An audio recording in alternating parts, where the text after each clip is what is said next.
A hair transplant without Finasteride? Dr. Bhatti's patient not taking Finasteride?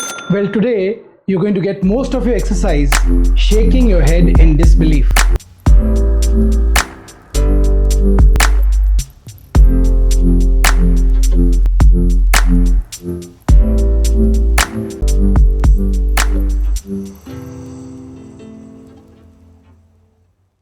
All this while I have been branded as a doctor who is quite strict about Finasteride after hair transplant, about Finasteride to manage your hair loss. And now I'm posting a video on a hair transplant done without Finasteride, a hair transplant result after 10 years without Finasteride. Gosh, who will believe it? Well, miracles do happen. And I never said for a moment that you cannot get growth without Finasteride. It is only that odds are stacked against you and your client when either you do not prescribe Finasteride or he is not compliant and does not take Finasteride. You need to know that genetic penetration of the androgenic alopecia gene, or the male pattern baldness gene, if you may, differs from person to person. What also differs is the time when the gene switches off, or the gene becomes disabled, or the baldness is not progressive, hair loss becomes stable. Just putting it in another way, hair loss is progressive. Hair loss due to androgenic alopecia is progressive, and he gets a hair transplant done to give the grafts the best chance of survival, an optimal environment for growth. Not taking Finasteride is counterintuitive. There are so many variables in hair transplant. So whatever variables are in our hands, which we can control, we must control.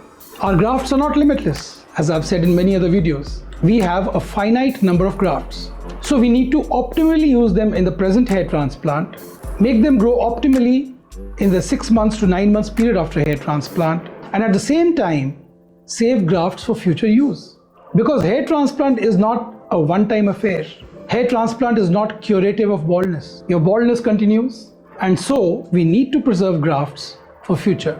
These grafts that we have available, grafts that we have saved by optimally utilizing hair transplant technique and medical treatment, these grafts have been saved as a rain check for future use. Because we never know which way the camel will turn, how the baldness will progress.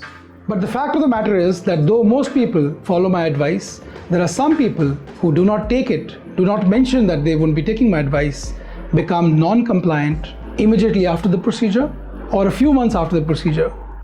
Just look straight ahead towards me. So now you see this patient's hair transplant being done from a previously harvested donor, a donor which was touched 10 years back. Look to the left side towards her. Look down now. अब वो ball area दिखा दो जो इनका है, आगे करके बाल आगे।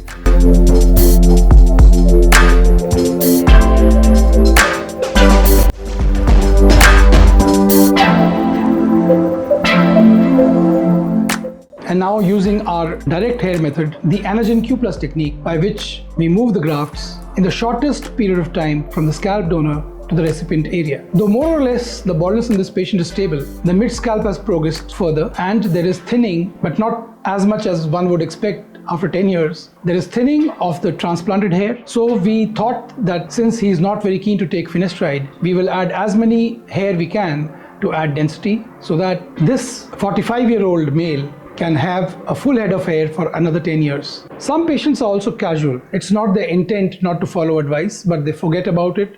And they're forgetful. When reminded, they start it for some time and then again stop. Because following a routine for some clients is a Herculean task. So do patients who do not follow advice not get good hair transplant results? Well, in this patient you can see the patient after 10 years of hair transplant. Following the hair transplant, he took Finasteride, but only for 1 month. 30 days after hair transplant, he stopped taking Finasteride. But is his growth any different from others who take Finasteride? Now this is an open question. It is not that not taking Finasteride will not give you results. It is not even a fact that not taking Finasteride will not give you excellent results, or that not taking Finasteride will give you exceedingly poor results. Every person, as I said earlier, is different. How strong the gene is, how stable his hair loss is, varies from one person to the other. But the only thing is that not taking Finasteride is one variable which you could have controlled. And if your hair loss is progressive, especially if you are young in age, you will repent not taking Finasteride because some hair which are transferred will not grow in the process and others will not grow to their optimal potential. So you burn your bridges by not taking Finasteride. As I said earlier, the number of grafts that you have in your scalp donor, the number of grafts that you have in your body donor are limited. It is like the reserves of the Reserve Bank of India. They do not gather interest. You deplete them once, you don't get them back because they do not gather interest. Not taking Finasteride is just like speculation, just like betting or like horse racing. Good results will happen if you do not take Finasteride. It's not that all patients will have poor results. Good results will happen, but you will not be able to maintain the good results in a vast majority of clients, in a vast majority of patients. There are so many odds stacked against you, like technique, like survival of grafts, whether the grafts go back into the body in the shortest interval of time. The growth of hair is different for different people. The amount of miniaturizing hair in the scalp donor are different for different people.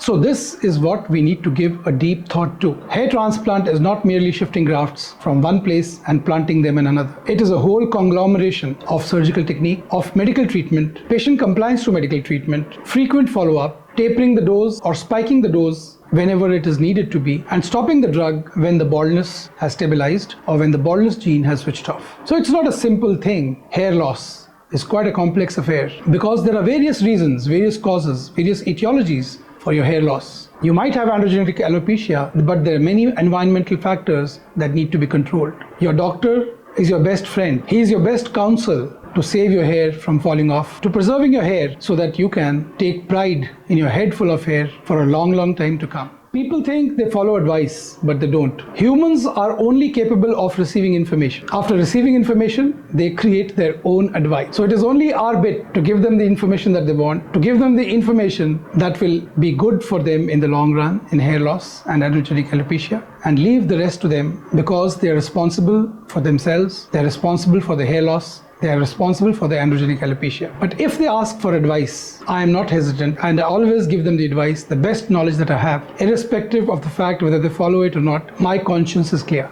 So thank you for watching. Greetings to you from Darling Buds Clinic, Chandigarh and Mumbai. If you have any questions and thoughts that come to your mind that you seek to clarify, any doubts you want to get cleared, please let me know and I'll be there to help you. Just put a comment in the comment section below. I'll be there. And for those of you who have not subscribed yet, please do. It will be much appreciated. Thank you for watching again. Have a nice day and God bless you.